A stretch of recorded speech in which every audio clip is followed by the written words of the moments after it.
नमस्कार, मुत्कर्ष गहरवार और स्वागत है आपका हमारे चैनल द यूथ क्विक में। ऊंचाई में होने के कारण मध्य प्रदेश के रीवा जिले की भौगोलिक स्थिति कुछ इस तरह की है कि दक्षिण की ओर चलने पर मोहनिया, छुहिया एवं गड्डी जैसी मनोरम घाटियां हैं, तो वहीं उत्तर की ओर चलने पर सुहागी, बरदहा एवं ब्रह्मंडगंज जैसी सुंदर घाटियों के साथ प्रपात भी निर्मित होते हैं। हनुमना से पश्चिम की ओर चलने पर छोटे मोटे प्रपातों के साथ 5 बड़े प्रपात बनते हैं, जिनका सौंदर्य अद्वितीय है। वर्षाकाल में ये नैनाभिराम दृश्य भी निर्मित करते हैं। इन्हीं में से एक है रीवा के सबसे पूर्वी छोर पर स्थित बिलौही जलप्रपात। यह जलप्रपात मऊगंज तहसील से शाहपुर बिलौही गांव में स्थित है। रीवा वाराणसी राष्ट्रीय राजमार्ग के उत्तर दिशा में स्थित यह प्रपात राष्ट्रीय राजमार्ग के खटखरी, मऊगंज तथा हनुमना से सीधे सड़क से जुड़ा है। इनमें से किसी भी स्टेशन से होकर पहुंचने के लिए 10 से 15 किलोमीटर की दूरी तय करनी पड़ती है। रीवा में स्थित अन्य प्रपातों की तुलना में बिलौही की चर्चा भले ही कम हो, पर प्राकृतिक सौंदर्य के मामले में ये सभी से भिन्न और अद्वितीय है।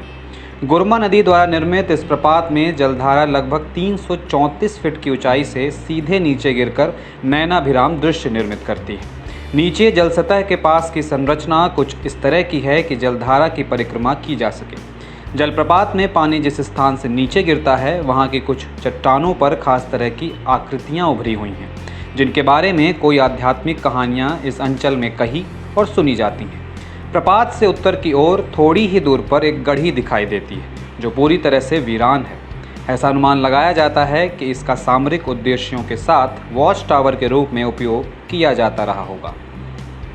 दरअसल गोरमा नदी केवल बिलौही प्रपात का ही तोहफा नहीं देती, वरन कृषि के साथ बघेली अवधि मिश्रित संस्कृति को भी समृद्ध करती आगे बढ़ती है।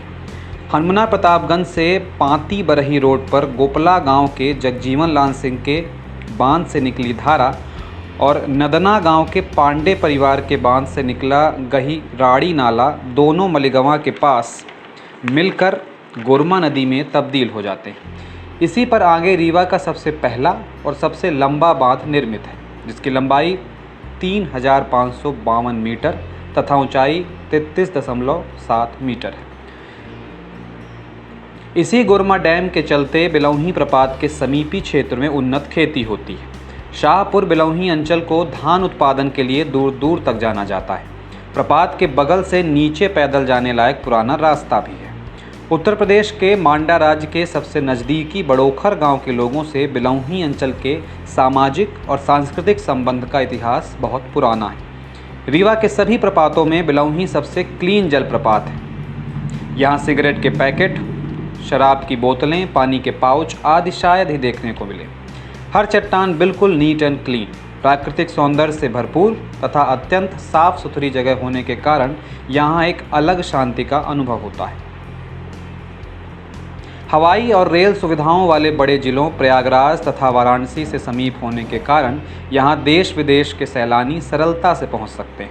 उत्तर प्रदेश की सीमा से लगे होने के कारण वहाँ के बड़े क्षेत्र से लोग बिलौही प्रपात के साथ यहाँ की वन आच्छादित पहाड़ियों तथा वनस्पतिक विविधता को देखने के लिए बड़ी संख्या में आते हैं। कुल मिलाकर कृषि क्रांति के साथ प्राकृतिक सौंदर्य और विशाल सांस्कृतिक विरासत को संजोए हुए बिलौही प्रपात का यह समूचा अंचल एक खूबसूरत पर्यटक स्थल के रूप में विकसित होने की सारी संभावनाएं अपने आप में समेटे हुए। रीवा को प्रकृति की अद्भुत सौगात और अद्वितीय सौगात मिली है।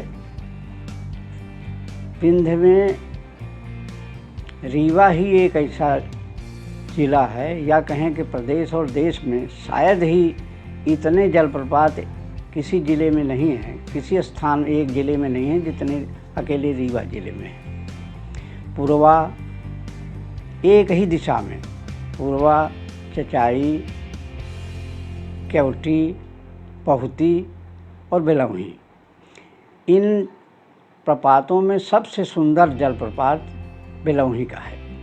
बाकी जितने जलप्रपात हैं सबका पानी धीरे धीरे पत्थरों पर से गिरता हुआ नीचे कुंड में पहुंचता है, जबकि ये अकेला ऐसा जलप्रपात है कि जिसका पानी सीधे 364 फीट नीचे सीधे कुंड में गिरता है और कुंड के उसको देखने के लिए जब नीचे उतरा जाए तो उसके भीतर से पूरी तरह से घूमा जा सकता है। सामने पानी गिर रहा है और उसको आप अपने पीछे उसके घेरे से घूम करके और वो आनंद ले सकते हैं। बिलौही जलप्रपात इस तरह से उपेक्षित सा हो गया कि किसी ने रीवा के पर्यटन के नक्शे पर बिलौही प्रपात का नाम कोई नहीं लेता।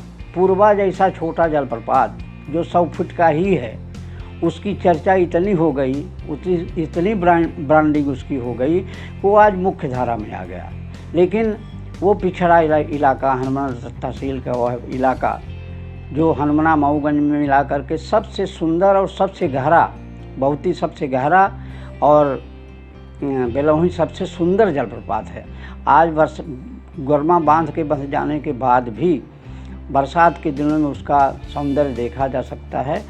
सामने बगल में एक गढ़ी बनी हुई है, जो गढ़ी रास्ते के गढ़ी से के बगल का रास्ता घुड़दौड़ कहते हैं। वहाँ जहाँ घोड़े भी दौड़ सकते थे। नीचे पहाड़ नहीं उतर करके नीचे बड़ोखर जहाँ गहरवारों का राज्य हुआ करता था वहाँ से जुड़ा है। तो सेंगरों और गहरवारों का संबंध भी जोड़ने का काम ये बिलौही जलप्रपात के नीचे का जो रास्ता है वो दिखाता है। अनेक तरह की कथाएं हैं। एक ठीक जहाँ से पानी गिरता है नीचे 334 फीट पानी जहाँ नीचे गिरता है, उसके ऊपर कुछ पद चिन्ह बने हुए हैं, गाय के खुर के चिन्ह और खड़ाओं के चिन्ह। लोग कहते हैं, किंवदंती बताते हैं कि कभी कोई गाय बही जा रही थी जिसे भगवान रंगनाथ ने आकर के उसको रोका था, इसलिए वो चट्टान का नाम रंगनाथ महाराज की चट्टान कहा जाता है। वहाँ एक बहुत प्रसिद्ध संत हुए थे हमारे गौरी गांव के भगवान दास जी महाराज। उन्होंने 13 वर्ष उस कुएं के नीचे रह करके एक गुफा में रह करके तपस्या की थी। बड़े प्रसिद्ध हुए थे और गौरी स्कूल जब हायर सेकेंडरी स्कूल बना था तो उस स्कूल में उनकी बहुत महत्वपूर्ण भूमिका थी। बिलौही जलप्रपात का सौंदर्य देखने के लिए यदि रास्ता वहाँ पहुँचने के लिए या तो हनुमाना से बिलौही पहुँचा जा सकता है या मऊगंज से पहुँचा जा सकता है, यही 2 रास्ते हैं। लेकिन आज भी शासन की तरफ से कुछ भी ऐसा नहीं किया गया कि जिससे उसका उपयोग किया जा सके।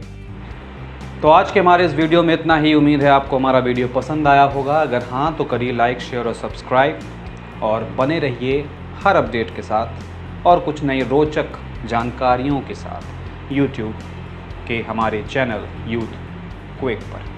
नमस्कार।